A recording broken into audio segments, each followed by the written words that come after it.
Assalamu alaikum guys, my name is Alam Khan, my caste Kahar.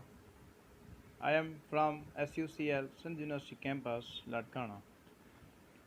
My department is BBA 2K20 and today I am going to define the subject economic. I choose some major topic of economic. The first one is macro and macroeconomic. The second one is demand. Third one is trade, specialization and division of labor. There's two main branch of economic, the macroeconomic and macroeconomic. First of all, we should know what is economic. Economic is that branch of a knowledge which studies the process through which the resources which are scarce in nature are allocated to satisfy the unlimited wants of people. In other words, it a way to work together to transform the scarce resource into valuable and usable goods and services, so as to satisfy the human wants.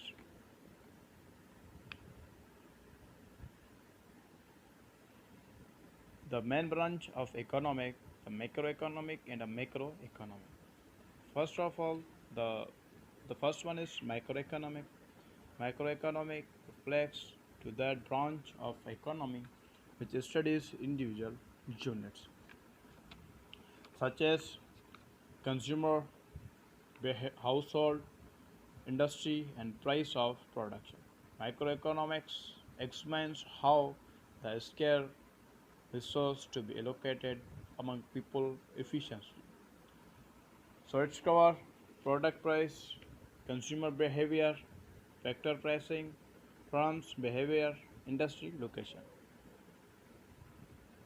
Another branch is macroeconomic. Macroeconomics, that branch of economic which deals with the economy as a whole instead of individual aspect. Hence, here we are going to study the behavior of large economic variable as in total consumption, total investment, and total saving, etc. It covers national income, general price level, employment level, level of saving and investment, balance of trade, and balance of payment. Here, micro versus macroeconomic. The meaning of microeconomics deals with individual units and the effect of individual decision regarding the allocation of scarce resource. And macroeconomics deals with the aggregate or large scale units, the structure, behavior, and decision making in an economy as a whole. The microeconomic, the micro word derived from the Greek term micro, which means a small, and macroeconomic derived from the Greek term macro, which means a large, and applications. Microeconomic it applies to operational or internal issues, and the microeconomics it applies to environment or external issues. Microeconomic single economy variables such as a demand, price, consumer. On another hand, aggregate of economy such as national income, aggregate saving, and aggregate output. Scope. The scope of microeconomic is a wide in a consumption to microeconomic because a microeconomics studies various economy problem at an individual level such as how the price of particular commodity will affect its qualities, demand, quality, supplies, and against macroeconomics deals with the problem of entire economy, such as unemployment, minority and facial policies, international trade, and so forth. Macroeconomy helps in coping.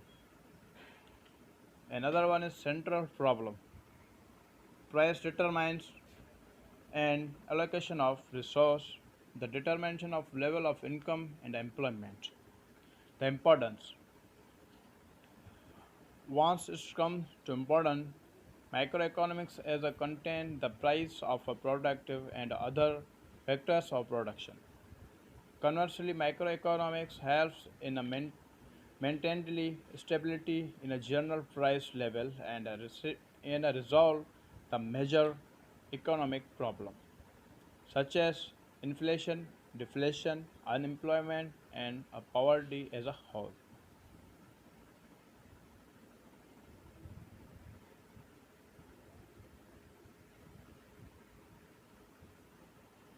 My another topic is demand. In demand, I'm going to tell you the three things. First one is what is demand, what is demand theory, is the type of demand. The first one is what is demand. Demand is an economic principle refers to a customer desire to purchase goods and service and willingness to pay a price for a specific goods or service. Holding quantity factors constant in increase in the price of good or service will decrease the quantity demand.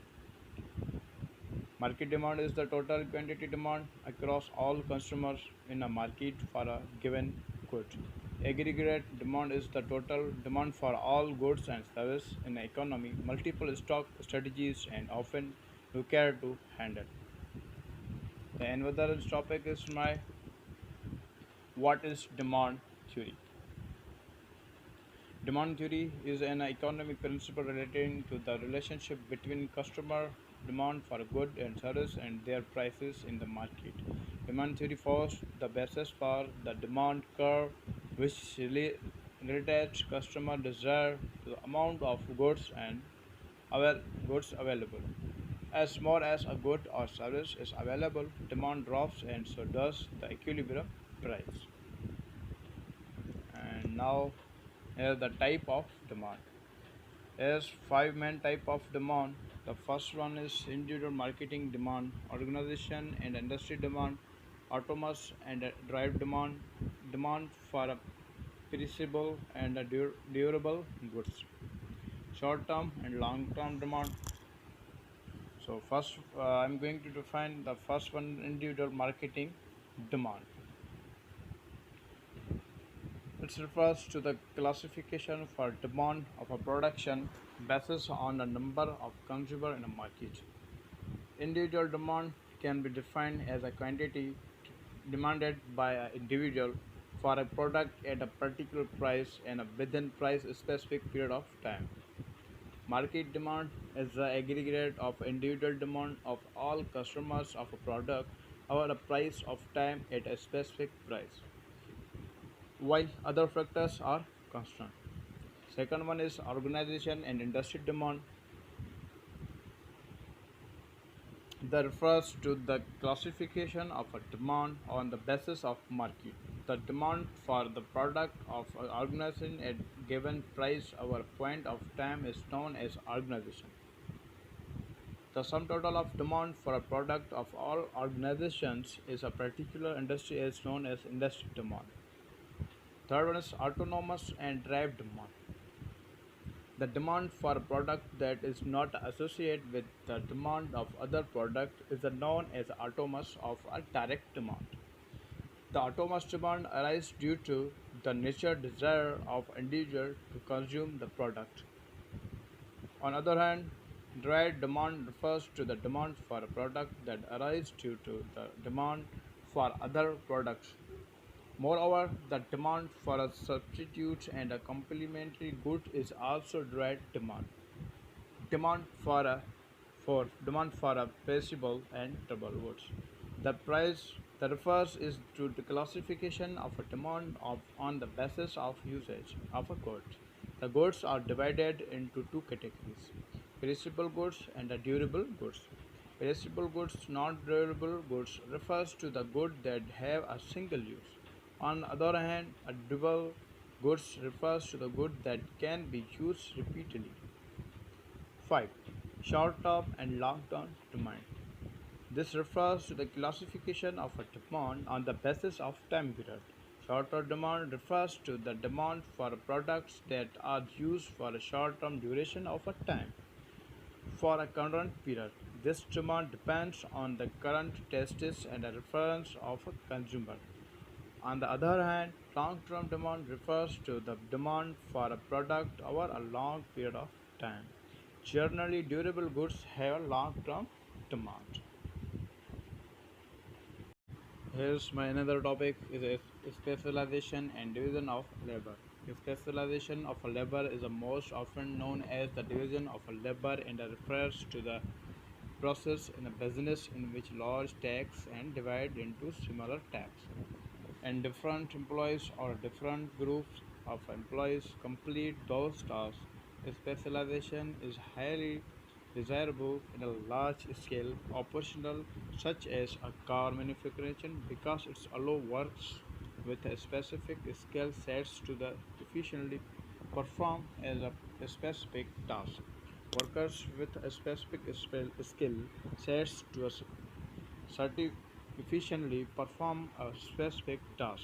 However, specialization is also beneficial for small business owners who insist in a interesting productive. Here is some point of uh, specialization of labor. First one is works master on a task. The idea behind specialization of a labor is to create what known as economics of scale, in which an increase in a productivity reduces the average cost of making a product. When workers are trained to the perform on one task rather than having to handle a host of tasks, they works are trained to a perfect one task rather than having to handle a host task. They tend to master the one task quantity and become far more efficient. When workers are efficiently, they are also productive. So on of the major benefits of specialization in that is fees for employees to focus on doing one thing and doing that the well. Another one, the specialization makes best use of work skills.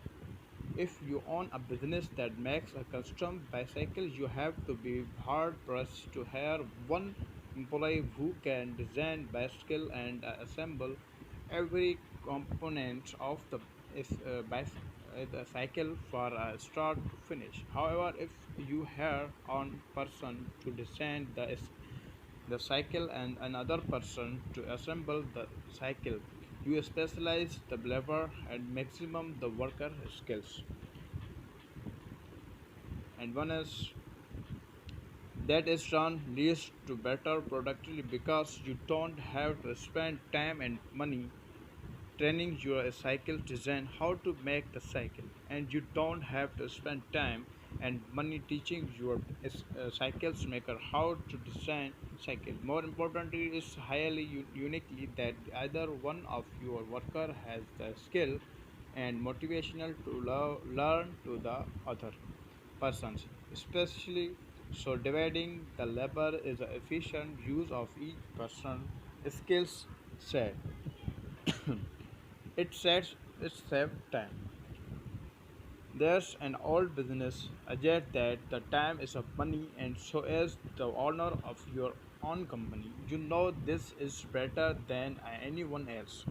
When you spend the time doing anything other than making your product or developing your service, you are losing money because you can't sell what you have made undeveloped. When you are important at a small division of a labor strategy save the time. Returning the example of a cycle, what happens if you only have one person to design and make cycle? You wait for the employee to the finished design on a cycle before beginning the assemble it is, and while the employee is make the cycle, you don't have anyone to design the next cycle. You lose time, money because you don't specialize your labor force. And now here is the some views of the scientists about division of labor. The first one is the Ibn Khaldun, the 14th century scholar Ibn Khaldun emphasized the importance of the division of labor in the production process. In this Mukaddimah, he states the power of the divided human being is not sufficient for him to obtain the food he needs. Even if I assume this absolute minimum of food, that amount of food could be obtained only after much preparation. Thus, he cannot be without the combination of many power for among his fellow beings. If he is to obtain food for himself and for them through cooperation, the need of a number of a person may time greater than their own number can be. Here's another one. Another is William Petty. Petty. Sir William Petty was the first modern writer to take note of the division of labor, showing its existence and the useless usefulness is a Dutch shipyard. Classically, the worker is in a shipyard would build ship as unit, finishing one before starting another. But the Dutch had it organized with a several term each doing the same task for successive ship. People with a particular task to do must have a deserved new method that we are only later observe and justify the writers of a political economy. Pitt also applied the principle to his share of the Ireland. He broke through what was the debate up to that work so that large part of it could be done by people with no excuse standard. Now here the one another example which I am going to define.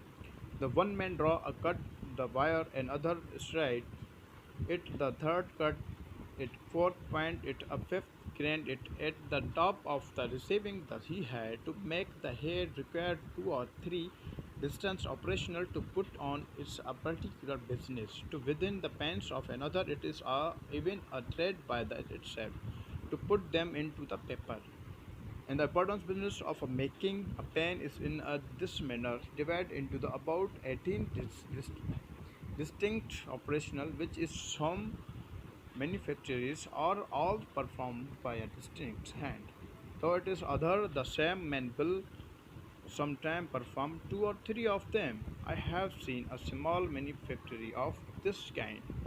Some performs two or three of them. I have seen small kind where 10 men only were employed and where some of them constantly performed two or three distinct operations. But though they were very poor and therefore but identically accompanied with the necessary machinery, the could when the extracted themselves make among them about 12 pound of a pen in a day. There are in a pound upward of the 4,000 pence of a medium size. Those 10 persons therefore could make among them upward of the 48,000 pence in a day.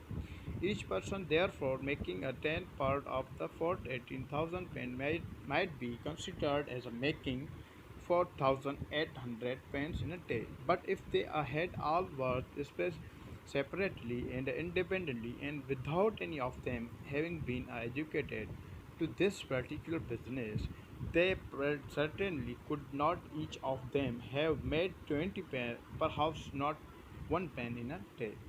So thank you so much for watching my video. Hope you will enjoy and learn too much from my videos. Thank you so much.